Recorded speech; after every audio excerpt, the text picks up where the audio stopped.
in my mind, your golf swing is simply a behavior. And no behavior is good or bad, they just are, right? So if you're topping it, hooking it, slicing it, shanking, or missing it, you're doing everything perfect to get that result, right? So no one's swing sucks. It's just perfect for rolling along the ground or hitting it in the trees, right? So if I'm correct in my assessment of what is happening now and what would have to be different, and the student is willing to be open to the experience of coaching and follow my lead, then we should see a different result in line with their authentic desires right now. Because it can't be any other way. Anything that you do differently is going to make the ball do something different.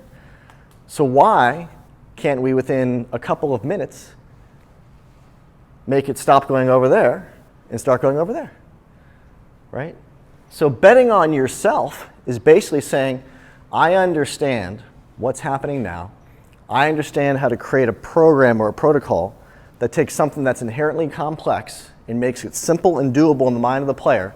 And as long as you're willing to trust me for just 5 minutes, we're going to blow your mind, right?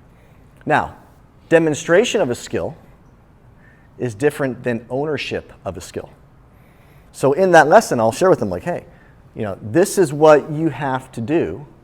You've demonstrated the ability to do to make your golf ball fly in a way that makes your ego happy, right?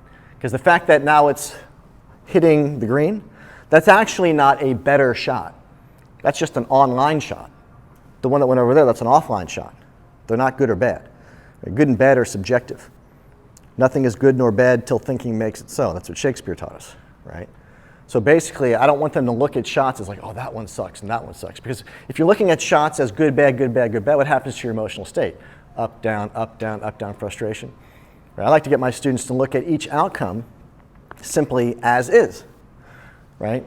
And then be able to assess that outcome from a position of curiosity.